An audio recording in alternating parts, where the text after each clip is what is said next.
Hello বন্ধুরা, অভিশপ্ত রাতের ৫৪ নম্বর এপিসোডের হাড় হিম করা এক সত্য ভৌতিক ঘটনায় তোমাদের স্বাগত। ঘটনাটা সমীরণদা আমাকে ইনস্টাগ্রামে শেয়ার করেছে। সমীরণদা আমার পিসির ছেলে। আমার পিসেমশাই রথিকান্ত চক্রবর্তী মহাশয় রেলের একজন উচ্চপদস্থ কর্মচারী ছিলেন। উনি রিটায়ার করেন ২০১৬ সালের সেপ্টেম্বর মাসে। উনি ওনার কর্মজীবনে পরিবার নিয়ে সরকারি কোয়ার্টারেই থাকতেন।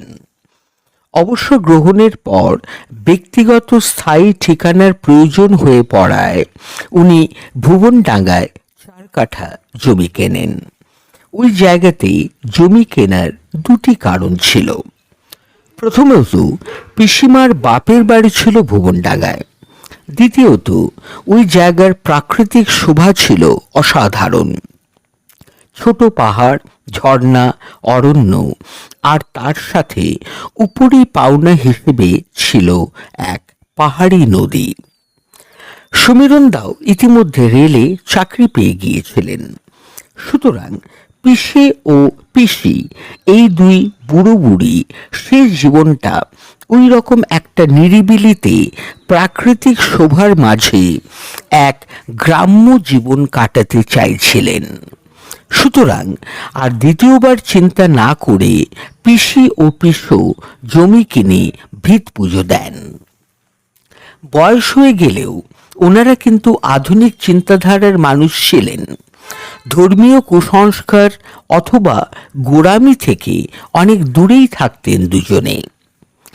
ভিত পুজোর দিন সমীরণদা উপস্থিত থাকতে পারেননি অফিসিয়াল ডিউটি তার কারণে। পিসিমা ওনার বাপের বাড়ির লোকজন নিয়েই সেই পুজোর ব্যবস্থা করেছিলেন। স্থানীয় পুরোহিত শান্তিরঞ্জন মুখোপাধ্যায় মহাশয় এসেছিলেন পুজো করার জন্যে। পিসো ফুল ফল ইত্যাদির ব্যবস্থা করেন। পুজো শুরু হয় সময় মতোই, কিন্তু পুজোতে দুটো অদ্ভুত ঘটনা ঘটে যায়। প্রথমত, পূজারী মশাই যখন ঘিয়ের প্রদীপ জ্বালাচ্ছিলেন তা কিছুতেই জ্বলছিল না। বারবারই কে যেন ফু দিয়ে তা নিভিয়ে দিচ্ছিল। বাতাসে তা নিভছিল না, কারণ ছিটে ফোটা বাতাস ছিল না তখন। দ্বিতীয়ত, যে ফুল আনা হয়েছিল পুজোর জন্য সেই ফুলগুলি সবই পচে কালো হয়ে গিয়েছিল, অথচ পিসেমশাই কিছু সময় আগেই নিজে সেই ফুলগুলি দেখে বাজার থেকে কিনে এনেছিলেন। কি অদ্ভুত বিষয়, তাই নয় কি বন্ধুরা? পুরোহিত নিজেও সেই অদ্ভুত ঘটনার সাক্ষী ছিলেন। তিনি পিসোকে বলেন যে জমিটা নাকি শুভ নয় এবং জমিটাতে নাকি একাধিক অপদেবতার বাস। পিসো সায়েন্সের স্টুডেন্ট ছিলেন, তাই পুরোহিতের কথায় উনি বিশ্বাস করতে পারেননি। যাই হোক, সেদিন কোনো ক্রমে ভিত পুজো সারেন পিসো ও পিসিমা। তারপর পরই বাড়ি তৈরি করার সব জিনিসপত্র, যেমন ইট, বালি, স্টোন চিপস, সিমেন্ট ইত্যাদি সেই জমির পাশেই মজুত করে রাখা হয়। রাজমিস্ত্রি রাখা হয়। বাড়ি তাড়াতাড়ি করার জন্য পিসো ২জন রাজমিস্ত্রি আর ৬জন হেল্পারকে কাজে লাগান। যেদিন মাপ নিয়ে মাটি কাটা শুরু হয় সেদিন এক অদ্ভুত ঘটনা ঘটে যায়। বেলা ৪:৩০-৫টা নাগাদ যখন মিস্ত্রিদের বাড়ি যাবার কথা, তখনই একজন হেল্পার অসুস্থ হয়ে পড়েন। চোখ উল্টে চোখের সাদা অংশটা বাইরের দিকে ঠিকরে বেরিয়ে আসে। সে প্রথমে জ্ঞান হারায়। চোখে মুখে জল দাবাতে সে উঠে বসে। শরীরটাকে সামনে পেছনে ঝোঁকাতে ঝোঁকাতে শুধু বলতে থাকে, তোরা বৃথা চেষ্টা করছিস, এখানে বাড়ি করতে পারবি না, কিছুতেই আমি তা হতে দেব না। এই বলে সে আবার অজ্ঞান হয়ে পড়ে। তার মুখে চোখে জল দেওয়া হয় আবার, কিন্তু তার মুখ দিয়ে সাদা ফেনার মতো কিছু একটা বেরোতে থাকে। পিসো আর বাকি মিস্ত্রিরাও রীতিমতো অবাক। পরের দিন থেকেই সেই হেল্পারের ধুম জ্বর। উনি আর কাজে আসতে পারেননি কোনোদিনই। পিসো আরও একজন হেল্পারের ব্যবস্থা করেন। এইভাবেই বিভিন্ন ভৌতিক বাধার মধ্য দিয়েই বাড়ি তৈরির কাজ এগোতে থাকে। প্রায় 25 দিন পর একতলার ছাদ ঢালাইয়ের সময় ঘটে যায় এক মর্মান্তিক ঘটনা। সকাল 10টা নাগাদ দিনক্ষণ মেনে পুজো দিয়ে এবং মিষ্টি খেয়ে মিস্ত্রিরা ঢালাইয়ের কাজ শুরু করেন। যে মেশিনে সিমেন্ট আর স্টোন চিপস বালির সাথে মাখা হচ্ছিল সেটা একটা বিকট শব্দ করে থেমে যায়, আর সেটা চলে না। প্রথম বাধাটা এলো এইভাবে।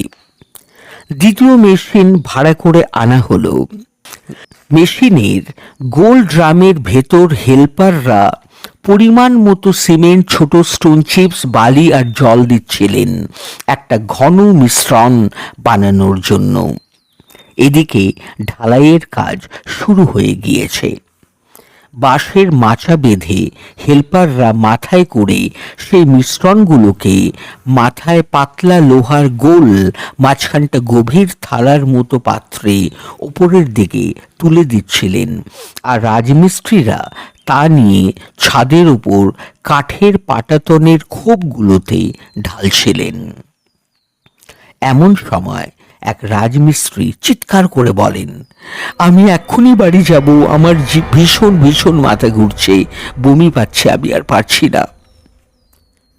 উনি বাঁশের মাচা বেয়ে নিচে নামেন, চোখে মুখে আতঙ্কের ছাপ।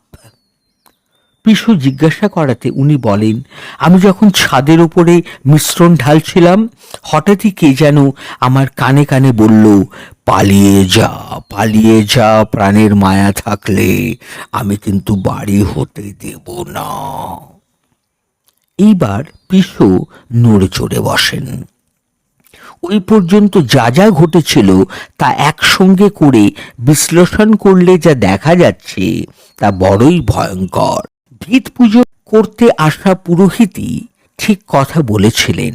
এবার মনে হচ্ছিল সত্যি পিসুর ওই জমিতে বাড়ি তৈরি করা উচিত হয়নি মোটেই। কিন্তু পিসুই বা কি করতেন? অনেকগুলো টাকা দিয়ে ওই 4 কাঠা জমি কিনেছিলেন ওই ভদ্রলোক। পিসু তাড়াহুড়ো করেই এক প্রকার বাড়ি বানাচ্ছিলেন, কারণ তিনি রিটায়ার হয়ে গিয়েছিলেন এবং তার ফলে তাকে কোয়ার্টার ছাড়তে হয়েছিল। ছাদ ঢালাইয়ের দিনই সামান্য কাজ এগোনোর পরপরই কাজ থামিয়ে দেওয়া হয়। ওই বাড়ির কাজ আজ পর্যন্ত ওই অবস্থাতেই পড়ে আছে। বাড়িটাতে শুধুমাত্র এখন ওই প্রেতাত্মারাই বাস করেন, যাদের অধিকার কেড়ে নেবার ক্ষমতা হয়তো কারোরই নেই। পিসু পরে সেই দালালকে ধরেছিলেন যার কাছ থেকে উনি 4 কাঠা জমি কিনেছিলেন। উনি পুরোটাই অস্বীকার করে যান। পিসু আর ওই জমি কাউকেই বিক্রি করতে পারেননি। পিসু পরে একটা ছোট ফ্ল্যাট কিনে কলকাতা শহরে চলে আসেন। পিসু পরে এক তান্ত্রিকের সাহায্য নিয়ে চেষ্টা করেছিলেন ওই জমি বিক্রির ব্যবস্থা করতে। ওইখানে পিসিমার বাপের বাড়ির লোকজন নিয়ে একটা যজ্ঞ করার ব্যবস্থাও করেছিলেন, কিন্তু সেই যজ্ঞ অসমাপ্ত থেকে গিয়েছিল। ওই তান্ত্রিক বড় বড় চোখ করে বলেছিলেন যে ওই অপবিত্র স্থানে এক কর্ণ পিশাচিনী তার পরিবার সমেত বহু বছর ধরে বাস করছেন। ওই পরিবারের মৃত্যুর জন্য নাকি ওই গ্রামবাসীরাই দায়ী ছিল। তাই ওই পিশাচিনীর পরিবার ওই গ্রাম থেকেই তাদের মৃত্যুর প্রতিশোধ তুলতে চায়। যজ্ঞের চারিদিক দিয়ে কালো কুণ্ডলীর মতো কয়েকটা ছায়ামূর্তি তান্ত্রিকের চারিদিকে ঘুরতে থাকে আর যজ্ঞের আগুন বারবার নিভিয়ে দেয়। যজ্ঞ অসমাপ্ত রাখতে হয়।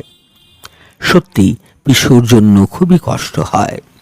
সেই জীবনে তার এত বড় আর্থিক ক্ষতি আর জীবনের শেষ আশা পূর্ণ না হওয়ার যন্ত্রণা আজও তাকে কুঁড়ে কুঁড়ে খাচ্ছে।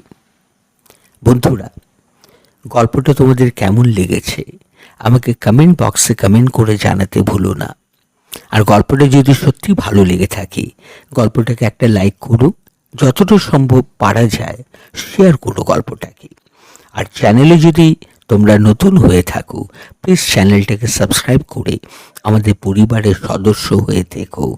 গুড নাইট, শুভরাত্রি, তোমাদের রাত শুভ হোক।